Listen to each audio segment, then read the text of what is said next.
नमस्कार साथियों, स्वागत है आपका रामनिवास मेहरा के साथ। साथियों, जैसा कि आप सभी को विदित है कि यदि आपका विद्यालय नोडल विद्यालय है तो निःशुल्क पाठ्य पुस्तकों का वितरण आप आपके अधीनस्थ विद्यालय को कर रहे होंगे और आप ऑफलाइन रिकॉर्ड भी उनका मेंटेन कर रहे होंगे। परंतु शाला दर्पण के विद्यालय लॉगिन से जब तक आप जो आपने पुस्तकें आपके अधीनस्थ विद्यालय को या अपने विद्यालय को दी है उनका वितरण नहीं करेंगे, तब तक जो आपकी एंट्री है वो मान्य नहीं मानी जाएगी और ना ही आपके जो अधीनस्थ विद्यालय हैं या आपका स्वयं का विद्यालय है वो छात्र छात्राओं को ऑनलाइन जो निःशुल्क पाठ्य पुस्तकें हैं उनका वितरण कर पाएंगे।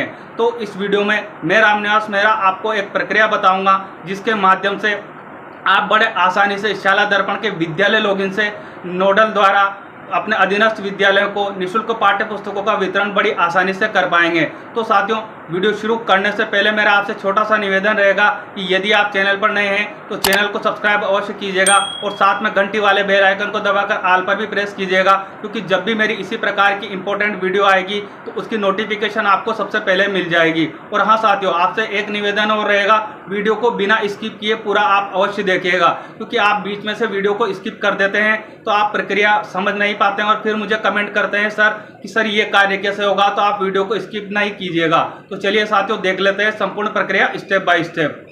निःशुल्क पाठ्य पुस्तकों का वितरण अपने और अपने अधीनस्थ विद्यालय को वितरण करने हेतु तो आप शाला दर्पण को लॉगिन कर लीजिएगा। जैसे ही आप शाला दर्पण को लॉगिन करेंगे इस तरह का होम पृष्ठ आपके सामने आएगा। अब आपको यहाँ ध्यान रखना है कि आपके विद्यालय को ही लॉगिन करना है, आपको पीओ रोल में नहीं जाना है। आपको जो कार्य करना होगा, आपका सीनियर सेकेंडरी स्कूल है उसी स्कूल में आपको कार्य करना है, क्योंकि यहाँ एक ऑप्शन मिलता है पीओ रोल का, तो पीओ रोल से आप पुस्तकों का वितरण नहीं कर पाएंगे। आप आपके विद्यालय को ही लॉगिन रहने दीजिएगा। जो भी आपका सीनियर सेकेंडरी स्कूल है उसको आप लॉगिन रहने दीजिएगा। उसके बाद आपको यहाँ मिलेगा ऑप्शन योजनाएं का, तो इस योजनाएं वाले ऑप्शन पर आपको क्लिक करना है। जैसे ही आप योजनाएं पे क्लिक करेंगे आपके सामने अन्य ऑप्शन यहाँ खुलकर आ जाएंगे। तो आपको यहाँ मिल जाएगा निःशुल्क पाठ्य पुस्तक और कार्य पुस्तिका का ऑप्शन, तो इस ऑप्शन पर आपको अब क्लिक कर लेना है। जैसे आप यहाँ क्लिक करेंगे आपके सामने और ऑप्शन यहाँ खुलकर आएंगे। तो यहाँ एक ऑप्शन आपको मिलेगा फ्री टेक्स्ट बुक नोडल से विद्यालयों को बुक्स वितरण प्रविष्टि नेम से, आपको यहाँ ऑप्शन मिल जाएगा जहाँ मेरा कर्सर जा रहा है। तो आपको इस ऑप्शन पर क्लिक कर लेना है। जैसे आप यहाँ क्लिक करेंगे इस तरह की इन्फॉर्मेशन अब आपके सामने खुलकर आएगी। तो अब आपको यहाँ पर सबसे पहले डिस्ट्रीब्यूशन टाइप बताया जाएगा। तो यहाँ फ्री टेक्स्ट बुक पर आपका ये डार्क बिंदु रहेगा।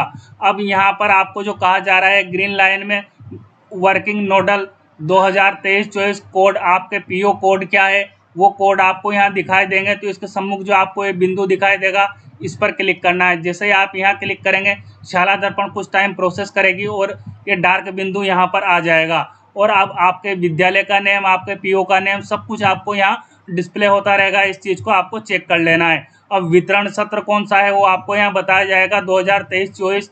अब आपका डेटा टाइप जो है वो डिस्ट्रीब्यूशन बुक टू स्कूल, आप बुक को स्कूल को डिस्ट्रीब्यूट कर रहे हैं तो आपको यहीं पर क्लिक इसे रहने देना है। उसके बाद मैप्ड स्कूल आपको यहाँ बताया जाएगा। तो इसके सम्मुख आपको यहाँ सेलेक्ट बॉक्स दिया हुआ है, तो यहाँ पर आप क्लिक कीजिएगा। जैसे ही आप यहाँ क्लिक करेंगे आपके सामने जितने भी आपके पीओ के अधीन जो भी मैप्ड स्कूल होंगे, जिसमें आपके स्वयं का स्कूल भी रहेगा, आपके स्वयं के स्कूल को डिस्ट्रीब्यूशन भी यहीं से होगा। आपका स्कूल को अलग से डिस्ट्रीब्यूट आपको नहीं करना है। मैप्ड स्कूल आपके जो ये पीओ है इसके अधीन कितने हैं उसमें आपका सीनियर सेकेंडरी स्कूल भी आ जाएगा, आपके अधीनस्थ विद्यालय भी आ जाएंगे। तो इसमें से जिस भी विद्यालय को आप बुक डिस्ट्रीब्यूट कर रहे हैं उस विद्यालय को आप यहाँ से सेलेक्ट कर लीजिएगा। जैसे आप यहाँ सेलेक्ट करेंगे विद्यालय की कैटेगरी आपको यहाँ डिस्प्ले होने लगेगी। उसके बाद क्लास ग्रुप सेलेक्ट करने के लिए आपको यहाँ कहा जाएगा, तो आप यहाँ क्लिक कीजिएगा। आपके सामने यहाँ दो क्लास ग्रुप सेलेक्ट दिखाई देंगे। पहला जो क्लास ग्रुप मिलेगा आपको 1 से 8 का मिलेगा, दूसरा क्लास ग्रुप मिलेगा आपको 9 से 12 का। तो आपको इस बात का ध्यान रखना है कि यदि विद्यालय 1 से 8 का है तो आप 1 से 8 क्लास ग्रुप सेलेक्ट करके बुक उस विद्यालय को दे सकते हैं। परंतु यदि आपका विद्यालय में कक्षा 12 तक चलती है कक्षाएँ तो आपको दूसरी प्रक्रिया में फिर 9 से 12 का क्लास ग्रुप भी सिलेक्ट करना होगा। मैं केवल यहाँ अभी 1 से 8 का बता रहा हूँ, परंतु आपको 9 से 12 जो क्लास ग्रुप है उसमें बुक डिस्ट्रीब्यूट करने के लिए भी इसी प्रक्रिया को अपनाना है। तो मैं यहाँ पर क्लास ग्रुप 1 से 8 सेलेक्ट कर रहा हूँ। उसके बाद यहाँ ऑप्शन मिल जाएगा आपको गेट डेटा का, तो गेट डेटा पर आपको क्लिक कर लेना है। अब इस तरह की इन्फॉर्मेशन आपके सामने खुलकर आएगी, तो आपको यहाँ पर जो है क्लास की इन्फॉर्मेशन मिलेगी। आप क्लास यहाँ से देख सकते हैं। आप जैसे कक्षा 1 की कितनी किताबें हैं, तो वो कक्षा आपको यहाँ तक दिखाई दे रही है। उसके बाद कक्षा 2, तो ऐसे कक्षा की इन्फॉर्मेशन आपको यहाँ मिल जाएगी। उसके बाद सब्जेक्ट की इन्फॉर्मेशन आपको यहाँ मिल जाएगी। भाई कौन से सब्जेक्ट की आप बुक डिस्ट्रीब्यूट करना चाहते हैं, उस सब्जेक्ट का नेम आपको यहाँ मिल जाएगा। उसके बाद बुक का नेम आपको यहाँ मिलेगा। जैसे जो इंग्लिश माध्यम स्कूल है हमारे, उसमें चलते हैं let's learn part 1, let's learn part 2, let's learn part 3। और जो हमारे हिंदी मीडियम जो विद्यालय है, उनमें आओ सीखे भाग 1, आओ सीखे भाग 2, आओ सीखे भाग 3 के नेम से जो पुस्तकें चलती है, तो पुस्तकों का नेम आपको यहाँ पर डिस्प्ले होता रहेगा। तो आपको पुस्तकों का नेम यहाँ चेक कर लेना है। अब आता है साथियों, यहीं से आपको वीडियो को स्किप नहीं करना है, इन बिंदुओं को ढंग से समझना है।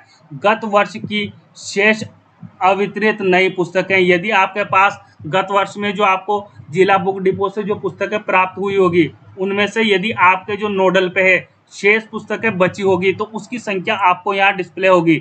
जैसे कि आप यहाँ देख पा रहे हैं कि मेरे 36 पुस्तकें पिछले वर्ष की शेष बची हुई है, तो मेरे पास यहाँ 36 पुस्तकें ये नई बची हुई है पिछले सत्र की। तो वो संख्या यदि आपके पास बची होगी तो आपको यहाँ डिस्प्ले होगी।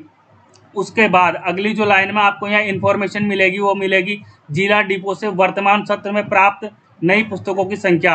अब इस सत्र में आपको जिला बुक डिपो से कितनी पुस्तकें प्राप्त हुई है, उसकी संख्या आपको यहाँ डिस्प्ले होगी। तो ये देख लेना है, फिलहाल मुझे अभी मिली नहीं है, या फिर जिला बुक डिपो द्वारा ऑनलाइन उसे किया ही नहीं गया है, इसलिए यहाँ 0 बताया जा रहा है। परंतु यदि आपको मिली होगी, जिला बुक डिपो ने ऑनलाइन कर दी होगी, तो आपको यहाँ पुस्तकों की संख्या बताई जाएगी कि वर्तमान सत्र में आपको जिला बुक डिपो से कितनी पुस्तकें मिली है।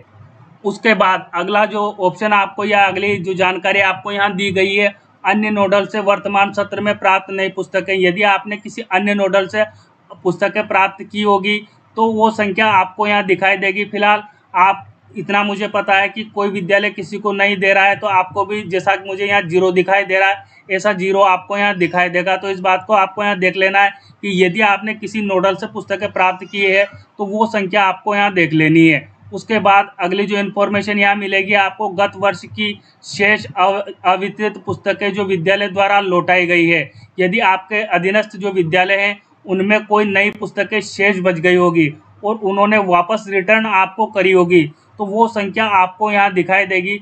परंतु मेरे यहाँ 0 शो हो रहा है सब दूर, क्योंकि मेरे जो अधीनस्थ विद्यालय थे, उन्होंने मुझे कोई ऐसी पुस्तक वापस लौटाई नहीं थी, इसलिए मैंने एंट्री नहीं की, तो मुझे यहाँ 0 मिल रहा है। हो सकता है आपको भी यहाँ 0 मिले, तो आपको इस चीज़ को देख लेना है। अब आगे आपके पास कुल वितरित स्टॉक की इन्फॉर्मेशन मिलेगी। यदि आपने किसी भी विद्यालय को वितरण कर दिया होगा, आपके पास जो स्टॉक है उसमें से आपने किसी भी विद्यालय को वितरण कर दिया होगा, तो वो इन्फॉर्मेशन आपको यहाँ शो होगी। जैसे मुझे यहाँ मिल रहा है, मैं यहाँ बता देता हूँ आपको। कुल वितरित स्टॉक में यहाँ इस लाइन को अपन क्लियरली समझते हैं, यहाँ से आपको समझ में आएगा कि आपके पास कितना स्टॉक था। 36 पुस्तकें मेरे पास पिछले सत्र की शेष बची हुई थी, उसमें से मैंने 9 पुस्तकें वितरित कर दी है। अब शेष विद्यालय के पास कितनी बची है और विद्यालय की डिमांड कितनी थी, तो मैं प्रत्येक बिंदु को पहले यहाँ क्लियर कर देता हूँ, फिर आपको समझाता हूँ। तो यहाँ वितरित आपने जो पुस्तकें वितरित की होगी उसकी संख्या दिखाई देगी। ये संख्या कहाँ से आएगी, वो यहाँ से आएगी। यहाँ से हो रहा है, मैंने यहाँ बता रखा है कि मैंने 9 पुस्तकें इस विद्यालय को दे दी है, तो वो वितरित स्टॉक यहाँ बताया जा रहा है कि 9 पुस्तकें वितरण की जा चुकी है। अब उसके बाद यहाँ नोडल उपलब्ध स्टॉक, नोडल पर कितना उपलब्ध स्टॉक है उसकी इन्फॉर्मेशन आपको यहाँ डिस्प्ले होती रहेगी। जैसा कि मुझे यहाँ 27 मिल रहा है। अब यहाँ आपको देखने की आवश्यकता है साथियों, विद्यालय की डिमांड कितनी थी। कुल डिमांड आप यहाँ देख सकते हैं। हमारे अधिकतर पीओ महोदय ये कहते हैं कि आप डिमांड साथ में लेकर आए, तभी हम पुस्तकें आपको वितरण करेंगे। हमारे पास आपकी कोई डिमांड नहीं है और हम पुस्तकें आपको कैसे दे दें। तो आप यहाँ से ध्यान रख सकते हैं कि विद्यालय को आप अनावश्यक परेशान ना करें। जो भी डिमांड विद्यालय की थी वो आपको यहाँ शो होती रहेगी। जैसे इस विद्यालय की जो भी डिमांड थी, जो मैंने ऊपर विद्यालय सेलेक्ट किया, उसमें आओसी के भाग 1 की डिमांड 3 थी। उसके बाद आओसी के भाग 2 की डिमांड विद्यालय द्वारा जो की गई थी वो 9 थी। आओसी के भाग 3 की जो डिमांड वो 3 थी। तो ऑटोमेटिकली जो पिछले सत्र हमने डिमांड करी थी वो संख्या आपको यहाँ शो होती रहेगी। तो इस डिमांड के अनुसार यदि हमारे पास नोडल पर उपलब्ध स्टॉक है तो हम वितरण कर सकते हैं। जैसे मेरे पास यहाँ नोडल पर उपलब्ध 3 पुस्तकें थी और विद्यालय की डिमांड भी 3 की ही थी, तो मैंने यहाँ 3 लिख लिया है। आप भी यहाँ, यदि आपके पास नोडल पर स्टॉक उपलब्ध है तो आप, जैसे कि मेरे इस विद्यालय की डिमांड जो थी वो 3 की थी, तो मैंने यहाँ 3 दर्ज कर लिया। आपको भी जो आपकी डिमांड है विद्यालय की, जो आप पुस्तकें देना चाहते हैं, जैसे इस विद्यालय को मैं 3 दे रहा हूँ तो मैंने यहाँ 3 दर्ज कर लिया। उसके बाद आपको यहाँ सेव का ऑप्शन दिखाई देगा, तो आपको यहाँ सेव वाले ऑप्शन पर क्लिक कर लेना है। जैसे आप सेव पर क्लिक करेंगे इस तरह की इन्फॉर्मेशन आएगी और आपको ऊपर डायलॉग बॉक्स मिल जाएगा, book distribution to school successfully, तो इसको क्लोज कर लेना है। तो इस तरह साथियों आपको प्रत्येक विद्यालय को जो उसकी डिमांड है उसके अनुरूप पुस्तकों का वितरण करना है। अब यहाँ थोड़ी सी जानकारी मैं आपको और दे दूँ, अब आपको यहाँ क्लियर हो जाएगा इससे कि जैसे आपके पास कुल पुस्तकें कितनी है। अभी वर्तमान में 36 पुस्तकें हैं आपके पास नोडल पर। केवल ये नई पुस्तकें जो बची हुई थी वो है जिला डिपो से। वर्तमान सत्र में कोई पुस्तक प्राप्त नहीं हुई। वर्तमान सत्र में अन्य नोडल से हमने कोई पुस्तक नहीं ली। गत वर्ष की नई अवितरित पुस्तकें हमें किसी ने नहीं लौटाई।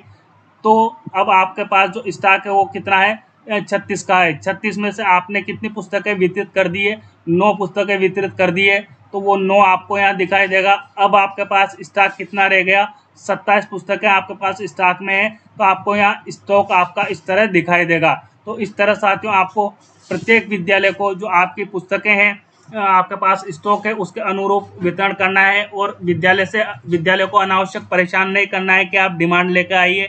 डिमांड विद्यालय की आपके सामने यहाँ डिस्प्ले हो रही है। आप शाला दर्पण को खोलिए और शाला दर्पण पर ही डायरेक्ट जो अब विद्यालय को आप पुस्तकें वितरण कर रहे हैं तो डायरेक्ट आपके पास जो स्टॉक है उसके अनुसार आप वितरित करते जाइए, आपको कोई परेशानी नहीं होगी। तो इस तरह साथियों आप बड़े आसानी से जो निःशुल्क पाठ्य पुस्तकों का वितरण है अपने विद्यालय को और अपने अधीनस्थ विद्यालय को कर पाएंगे। उम्मीद है साथियों प्रक्रिया आपके लिए उपयोगी साबित होगी, और यह प्रक्रिया यदि आपके लिए उपयोगी साबित हो तो प्लीज़ मुझे कमेंट बॉक्स में कमेंट करके अवश्य बताइएगा। और हाँ साथियों, इस वीडियो को हमारे अन्य साथियों तक भी पहुंचाइएगा ताकि इस वीडियो का लाभ उनको मिल सके और वो भी आसानी से निःशुल्क पाठ्य पुस्तकों का जो वितरण है शाला दर्पण पर वो आसानी से कर सके। मिलते हैं साथियों इसी तरह के अहम अपडेट के साथ, तब तक के लिए जय हिंद जय भारत।